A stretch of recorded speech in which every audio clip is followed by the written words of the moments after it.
So in this segment, we're going to be talking about the Irish Prime Minister. Well, we're going to be talking about a lot of things, to be honest with you. We're going to be talking about the rising violence within Northern Ireland and the key reasons behind it. The key reason, really, the major issue is Brexit. Something which I made a video during the week on, which was a dumb video on my part because I tried to be cool and nuanced and stuff like that, but realistically it's very fraudulent. I did the nuance of the fraud, not the nuance of the analysis of the analyst. So I want to apologise for that to anyone who actually watched that video, and hopefully there's going to be some redemption in this one, because the more I've read into it, the more I realise that it is the Northern Ireland Protocol, which is a part of Brexit, and deny it as many people have done, many Brexiteers have done. This is on you. This is on you. Anyone who voted for Brexit and then voted for the Tories in the 2019 election, this is on you. Don't deny it. Don't hide. This violence, people warned you that things will kick off within Ireland, I guess specifically Northern Ireland in this case, if you mess around with the Good Friday Agreement, if you put a border in the Irish Sea. And people argue that, it's the fault of the EU. The EU did everything they had to stop a border going in with the Republic of Ireland, within the island of Ireland. Essentially, that's what the EU did, and it was down to us. We chose this option. The options were a hard border within Ireland, a border in the Irish Sea, or the UK stays a part of the single market, and we chose the stupid option. We chose the second stupid option. Really, the smart one was stay in the single market. The dumb ones were. The dumbest one was, scrap the Northern Ireland Protocol, don't do the Northern Ireland Protocol, and have a hard border within Ireland, and you'd have chaos throughout the entire country, within the border with Northern Ireland, and within the Republic of Ireland as well. But instead, you chose the Irish Sea, you chose to isolate Northern Ireland. Neither of those two options are great. The best options would be no Brexit, or staying within the single market, but we chose not to do that. We chose to be stupid. We decided to mess around and find out, and boy have we found out. So to get into the main points of the video, so this is from Lisa O'Carroll, who does some great work around this stuff. She's saying that the Irish Prime Minister Michael Martin has warned that political leaders must not allow Northern Ireland to spiral back to that dark place of sectarian murders and political discord, because that's what we're heading into right now. And she has written a more in-depth article about it, which we'll go on to talk about. On the anniversary of the Good Friday Agreement, he says leaders owe this to the agreement generation. The ones who made that sacrifice to sign the Good Friday Agreement. We owe it to them to not mess this up. We owe that. And he makes that point. He also goes on to say there was a particular onus on those of us who already hold the responsibility of political leadership to step forward and play our part and ensure that this cannot happen. We owe it to the agreement generation and indeed future generations not to spiral back to that dark place of sectarian murders and political discord. And we cut to Boris Johnson here. This is the man who caused this, essentially, by implementing by going for Brexit. Really, there's it's very hard to separate the Northern Ireland Protocol from Brexit, because this is the path we took. So we listen to what Boris Johnson has to say about this in 2018 before he became Prime Minister. Look at what they've agreed today. This is about Britain staying within the single market. Theresa May's withdrawal agreement. And we must caveat this and say, you look at the reports, then it is also accepted that there must be customs and regulatory checks down the Irish Sea between Great Britain and Northern Ireland, which currently do not exist. And for the first time since partition, Dublin, under these proposals, would have more say in some aspects of the government of Northern Ireland than London. So I don't see how you can support it from a democratic point of view. I don't see how a unionist can support it, and I don't see how you can support it if you believe in the political, economic freedom of this country. So if you ask my question, am I going to vote against it? The answer is yes. Okay, he went on to vote for exactly what he's against now. He voted for a border in the Irish Sea. He voted for Dublin to have more power over Northern Ireland than the UK currently does, because I believe Northern Ireland is a part of the EU's single market and customs union. I think there are some issues around services, so I'm not 100% sure exactly what the what I do know for sure is that Northern Ireland has free access to any EU countries when it comes to trade products. I'm not sure about services. But they touted this as the best of both worlds. That this is what they had claimed. Brexiteers had claimed that Northern Ireland could get free access to trade with Great Britain and also with the single market. They said the best of both worlds, like they were Miley Cyrus. And what we can see from this is Boris Johnson is still a giant fraud, and he voted to cause this problem within Northern Ireland, which he was against in 2018, which shows you what kind of charlatan the man is, where he'll do anything to get power. He does not care about consequences. We cut to Boris Johnson again in 2019, October, talking about the withdrawal agreement. They said that we couldn't change the withdrawal agreement in the 90 days that we had, and they said that we'd never get rid of the backstop. They said we wouldn't be able to get a new deal. We did get a new deal. We got a great deal for this house and this country, and we'll get a great new free trade agreement. So this is him celebrating his withdrawal agreement, which put a border within the Irish Sea. He changed the backstop into a front stop. There's no way to deny that. Unless we forget, here is Big Dom Rob. As the government has made clear, the EU proposals are unacceptable because they would create a customs border down the Irish Sea. We are determined to reach a solution that protects the Belfast Agreement and avoids a hard border on the island of Ireland. We will not permit a customs border down the Irish Sea, which would put at risk the constitutional and economic integrity of the United Kingdom. Oh, that's exactly what you did, though, didn't you? That's exactly what you did. You fool. Exactly what they did. We cut to this article from Politico, which talks about the playing with matches essentially in Northern Ireland. That's what certain people are doing right now. It's not just Boris Johnson; it's also Arlene Foster as well. So we go to the article. So Belfast, the past week's street skirmishes between Loyalist militias and riot police in Northern Ireland may have been triggered by fallout from an IRA funeral, but the battle lines had already been drawn because of Loyalist enmity against the post-Brexit deal. So this isn't, loyalists and separatists versing each other.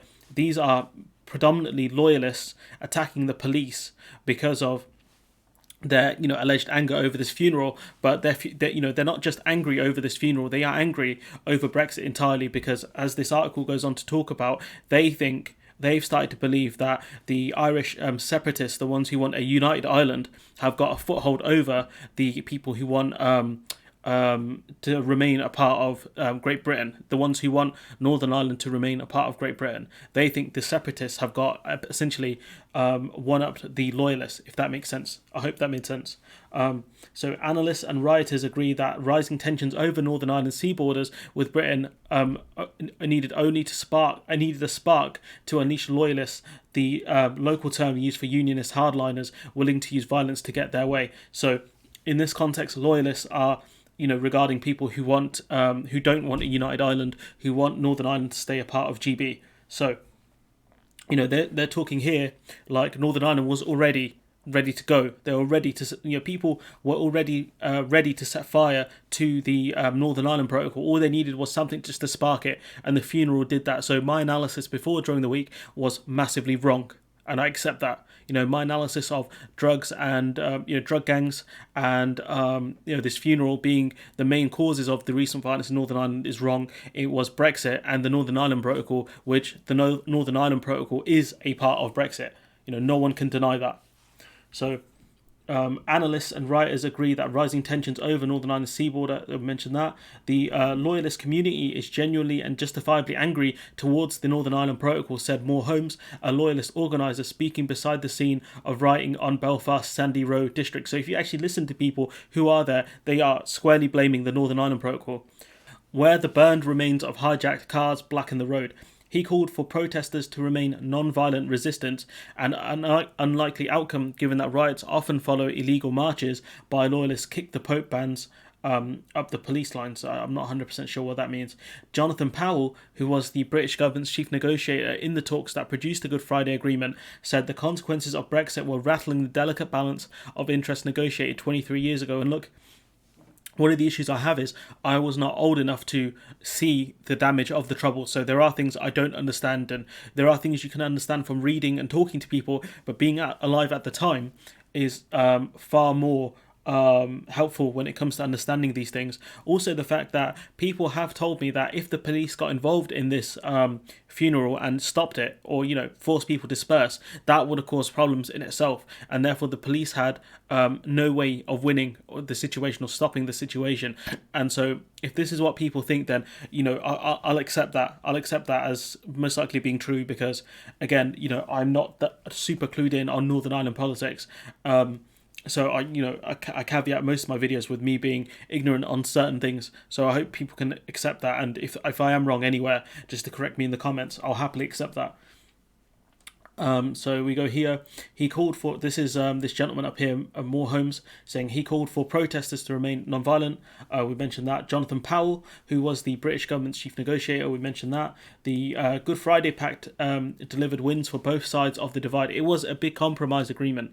That's what it was, a huge compromise agreement. Irish nationalists seeking unity with the Republic of Ireland, and Protestant Unionists seeking to maintain political union with Britain. Peaceful pursuit of those competing aims was made easier by joint UK and Irish membership in the EU and its customs union, because the border within Ireland, it's not a hard border. You can travel through that. You're able to travel through that. You could take goods through there. It's a border that most people don't really notice. Really, when it comes to trade, etc. And it is a border, a physical border that exists, but it's not enforced, if that makes sense. But Powell says Britain's choice of a hard Brexit, followed by EU and Irish insistence on a trade protocol that keeps Northern Ireland subject to EU market rules, has ripped those divisions open again. I disagree with Powell's framing here of trying to blame the EU and the Irish government, because the options were a border within the island of Ireland, or a border within the Irish Sea, because that's what Boris Johnson forced. So to blame the EU and the Irish government, I think, is wrong here. Powell goes on to say a post-Brexit regime that requires Northern Ireland to enforce EU rules on British goods arriving at its ports underscores a loyalist sense that the nationalist side is gaining power and making gains at their expense, which is something we mentioned before, that people, loyalists within Ireland think that the separatists or the sort of Irish Republicans are having gained power, or sort of have a one up on them, I guess. Which it does seem to be the case that the argument for a united Ireland is growing stronger because of the issues with trade. Loyalists have got left behind after the peace process. We never imagined to bind them in, Powell told BBC Breakfast Radio. I'm not 100% sure what that means either. We never meant to bind them in. People are playing with matches. It's really unwise given the turbulence caused by Brexit, he said, describing how working class Protestants are poorly represented by the by-elected unionist politicians. So here's taking a shot at people like the DUP, etc., who often stir loyalist passions to destructive effect. And we'll be mentioning the DUP in a few minutes, because what they did was very, very, very, very stupid, and I don't have enough verries to emphasise how stupid the DUP were. The trigger for the past week's rioting was a March 30th decision by public prosecutors not to charge any members of the Irish nationalist Sinn Féin party over them, breaking the COVID laws to attend a funeral. The Democratic Unionists who are supposed to govern Northern Ireland in tandem with Sinn Féin under the terms of the Good Friday Compromise have spent months warning loyalist violence was inevitable unless the post-Brexit protocol was removed and unrestricted trade with Britain was to resume.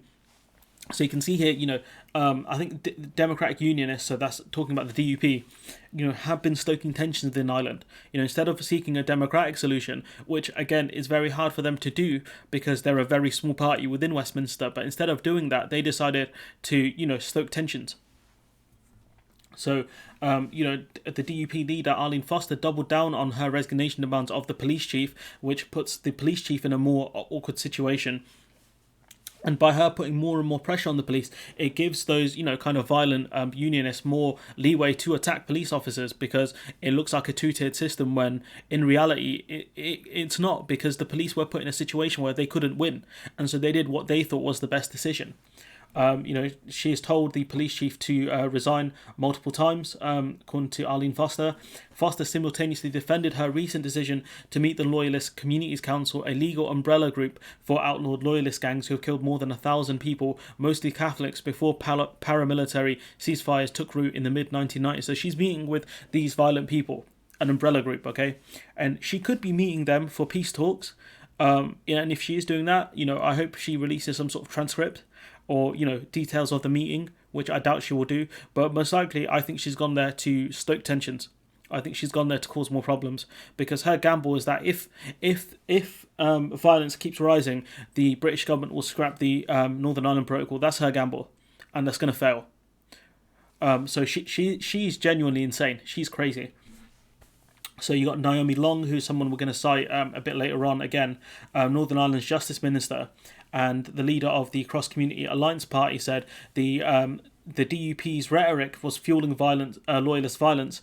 It's in their interest to keep the pot boiling at all times, Long said, arguing that the DUP claims of a pro-Sinn Féin bias in the police had made the police the lightning rod of anger, which, again, I agree with that. The people within Northern Ireland are very angry, and by constantly trying to bully the police and blame the police for not stopping the funeral when they were put in a very awkward situation, allows the loyalists the leeway they want to attack the police, which ultimately is wrong. But that's what Arlene Foster looks to be doing. Mark Lindsay, chairman of the Police Federation of Northern Ireland, said officers could not placate both sides of the community at the same time. If it's not the nationalists saying we're too soft on the loyalists, it's the other way around. Police are caught in the middle, says Lindsay. He said the past week's loyalist violence reflects a culmination of grievances that have come together to create the perfect storm for discontent. And people are angry, and they saw the police as a target because they're like, well, the police aren't treating separatists like they are the loyalists. They're cracking down on the loyalists, and they're giving more freedoms to the separatists, when it's really not the case. They've been put in a very awkward situation where they cannot win, and because of decisions by Boris Johnson, the police are being attacked. So we go to this article here from The Independent, which talks about the DUP, it seems, have chosen to feed the beast of extreme unionists to its right rather than seek consensus in the middle, which seems to be the case, that instead of trying to calm people down, the DUP are trying to stoke tensions. Like I mentioned before, the DUP supported Brexit. They push these fraudulent adverts, which are massive amounts of lies. Take back control. Well done. You have control now. You have control. Do something. I dare you. It says the European Union bills us 50 million every single day, means we can't control our borders. Well, you can't control your borders now, even worse. So well done, Arlene Foster. Stops us signing our own trade deals. How's that going?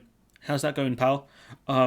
Overrules the laws made by people we elect. That's not actually true, because we elect people like MEPs who are there to make laws within the EU Parliament. So another lie is expanding new countries like Albania and Turkey, who have already applied to join. Most likely Turkey have no chance to join the EU because of Erdogan, but Albania has a shot by the looks of things. And what's wrong with that? A country to trade with. The UK is actively looking at signing a deal with Albania, which may be superseded if Albania joins the EU. So, a bunch of fraudulent arguments you can see here. You've got more officers being injured. 19 officers were injured on Thursday night, bringing the total number in a week to 74. Police deployed water cannons for the first time in 6 years. Crowds rioted on both sides of gates that separate a loyalist area and a nationalist area in West Belfast. Petrol bombs, fireworks and stones were used again to attack police who have faced rising disorder since March 29th. So you can see here, it's getting bad. It's getting very, very bad. And we cut to Naomi Long again, who says that Northern Ireland's Justice Minister has said that the government's dishonesty over the consequences of a hard Brexit has contributed to the anger felt by loyalists. Naomi Long's remarks come as tensions escalate in Northern Ireland, with the First Minister of the DUP, Arlene Foster, hitting out at the arrogance of Sinn Féin and telling the BBC the IRA Army Council still existed.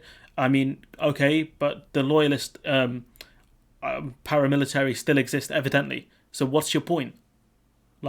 This lady, Arlene Foster, is looking for trouble, and she is not looking too hard because she's found it. She's found it really quickly. So Naomi Long attributed the violence to a combination of loyalist protests over police success in cracking down on paramilitary gangs, and disquiet, she says, has been stoked by Westminster leaders' false rhetoric over Brexit. So she does mention the drugs thing as well, but I think for her the more important point is the lies told about what would happen to Northern Ireland. In a swipe at both Boris Johnson, who claimed there would be no checks on goods crossing the Irish Sea, which that's a video I do cite often, we've seen that multiple times, said the Northern Ireland Secretary Brandon Lewis, who said there would be no border erected following Brexit. She said the government knew that Brexit would be felt most acutely in Northern Ireland, where identity issues are tied up with border issues. So she makes the point that this was always this was most likely going to happen, especially given the identity situation of Northern Ireland. And so yeah, I agree with that. We've got a few more things to go through, quite a few more things. So this is the Michael Martin, and there's another statements from Michelle O'Neill. So we'll go through these, which is that the Irish Taoiseach, I think that's how you pronounce it, Michael Martin, said that spiralling back to that dark place of sectarian murders and political discord, that's where Northern Ireland is heading to. A particular onus on those of us who currently hold the responsibility of political leadership to step forward and play our part and ensure that this cannot happen. So he's, trying to appeal for calm, but also saying that political leaders have to play their part to stop this. Boris Johnson, time to get out of number 10, go to Northern Ireland, have a plan, and start trying to talk to people. Okay, you can't keep stoking tensions. You can't keep saying, "Oh, it's the Northern Ireland Protocol. It's the Northern Ireland Protocol. It's the Northern Ireland Protocol," because you voted for this. You implemented this. You have to find a fix. But if that fix isn't rejoining the single market, I don't know. I don't know what the UK can do. So we go to Michelle O'Neill, who I very stupidly called Michael O'Neill because I misread the name. Apologies for that. She said, "I'm worried about the weekend ahead. We all need to be very careful and very consciously try to do all we can to prevent this happening. I think there's a strong role here for two governments as co-guarantors of the Good Friday Agreement." She's talking about the UK and the Republic of Ireland. I made that point to Brandon Lewis this morning. The Northern Ireland Secretary flew to Belfast for urgent talks with the five-party leaders, but there's been no statement given. But no statement was issued because of protocols surrounding the death of Prince Philip. So hopefully we see what's happened with that.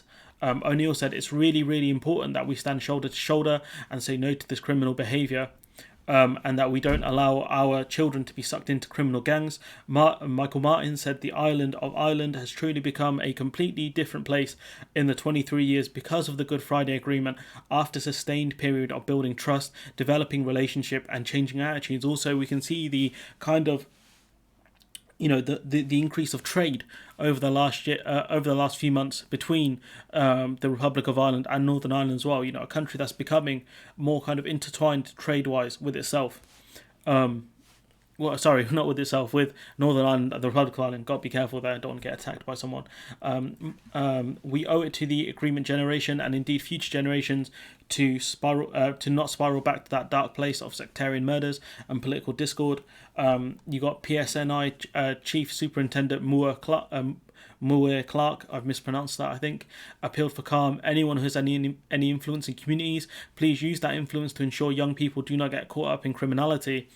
And this is the key factor for me, which I probably should have mentioned at the start, but we are flying through things. That tells you that it's not mainly down to gang violence, and it is mainly down to the idea that Northern Ireland is beginning to separate from Great Britain, which is that signs in Lanark said, "We would ask all Protestant Unionist Loyalist protests are postponed as a mark of respect to the Queen and the royal family." Why would no criminal gang would say, the royal, someone has died in the royal family, let's, stop any violence. Criminals don't work like that, but people who are, seen as wanting to stay a part of Great Britain would say that. Why? Because they want to be a part of it. They want the royal family, etc. So this is one of the key points for me that tells me that it's definitely down to the Northern Ireland Protocol and Brexit, and not down to just criminal gangs. Criminal gangs will play probably a 5 to 10% role when Brexit is, the rest of it. The continued opposition to the Northern Ireland Protocol and other injustices against the Protestant Unionist Loyalist community will take place after the period of mourning. So that to me is the big thing that tells me that this is down to Brexit and the Northern Ireland Protocol. So we go on. We've mentioned this article already. This is Brexiteers trying to distance themselves. I've seen like Sky News tried to claim that the trade and cooperation agreement is the EU Brexit deal, when no, like, why are you walking away from it? Why are you trying to deny that this is a British thing? Kate Hoey saying to the zealot Remainers, including Mike Holden, complaining that I said there was a bright future for Northern Ireland after Brexit. Yes, I did, but we'll put it in big letters so more of you might get it. Northern Ireland has not got Brexit. I mean, Northern Ireland did get Brexit. Oh, sorry, they didn't. They got, a UK exit. That's what they got. They are closer to the Republic of Ireland than they are to Great Britain because of people like you, Kate Hoey. She also said that the protocol has destabilised Northern Ireland, placing a border between Great Britain and Northern Ireland without the consent of pro-union community that has been the trigger for this unacceptable violence. So you accept that it was Brexit then? This is them. This is a Brexiteer admitting that Brexit is the reason behind the violence in Northern Ireland, because the Northern Ireland Protocol is very much a part of Brexit. There's no way they can deny that. This is the bit where she talks about a bright future. I mean, the fires are pretty bright, but it's probably not the kind of future she was talking about. Keep going. This is from Ben Habib, notorious Brexiteer and very stupid man. Let's listen to what he has to say. Who's to blame for the violence in Northern Ireland? Well, the cause of the violence is not Brexit. The cause of the violence is the Northern Irish Protocol. Which is a part of Brexit. Like, come on, mate, be serious now. And we've got a bunch of people saying that, a bunch of Brexit statements. Brexit is easy, Nigel Farage, so give us a solution for the problems within Northern Ireland. Bet you can't give a decent one. The free trade agreement that we have to do with the EU should be the easiest in human history. Liam Fox, there will be no downside to Brexit, only considerable upside. I mean, I'm sure the people selling supplies to supply the violent protests and riots within Northern Ireland are seeing a big upside, but no one else. The day after we vote to leave, we hold all the cards. Well, Michael, maybe you should use one of those cards, mate. This is Daniel Hannan, who blocked me on Twitter because I said something that's pretty funny against him, in my opinion, saying that absolutely nobody is talking about threatening our place in the single market. Where are you now, bro? You're in the House of Lords.